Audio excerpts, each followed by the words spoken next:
মার্কিন president Donald ট্রাম্পের পর 2 দিনের সফরে চীনে পৌঁছেছেন রাশিয়ার প্রেসিডেন্ট ভ্লাদিমির পুতিন। আজ চীন ও রাশিয়ার প্রেসিডেন্টের বৈঠক হওয়ার কথা রয়েছে। ট্রাম্পের পরপরই পুতিনের এই চীন সফরের দিকে নজর এখন পুরো বিশ্বের।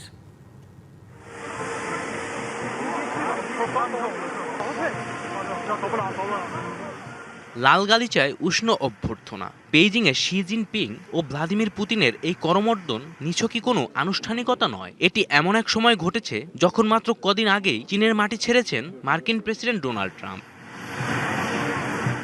ট্রাম্পের সফরের রেশ কাটতে না কাটতেই পুতিনের এই ছুটে আসা প্রমাণ করে ওয়াশিংটনের সাথে বেইজিংয়ের কোনো সম্ভাব্য সমীকরণ যেন মস্কোর কৌশলগত স্বার্থ ক্ষুণ্ণ না করে তা নিশ্চিত করতে বদ্ধপরিকর ক্রেমলিন।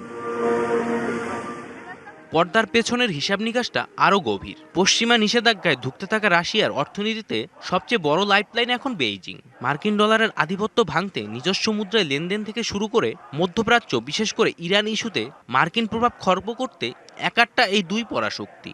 হরমুজ প্রণালীর মতো কৌশলগত নৌপথে নিজেদের নিয়ন্ত্রণ বাড়ানো, গ্লোবাল সাউথের নেতৃত্ব নিজেদের হাতে তুলে নেয়ার এক সুস্পষ্ট ব্লুপ্রিন্ট এই সফর।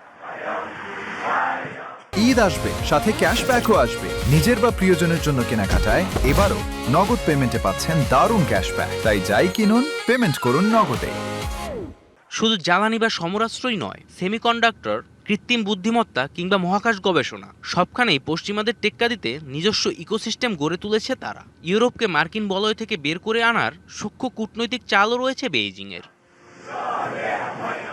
পুতিনের এই সফরের মধ্য দিয়ে চীন ও রাশিয়া বিশ্বকে এই বার্তাই স্পষ্ট করে দিল যে তারা কেবল সুসময়েরই অংশীদার নয়, বরং এক মেরু বিশ্ব ব্যবস্থাকে হটিয়ে একটি নতুন বহুমেরু বিশ্ব প্রতিষ্ঠার পথে একে অপরের সবচেয়ে বড় কৌশলগত ঢাল। জয় রায়, ডিবিসি নিউজ ডেস্ক।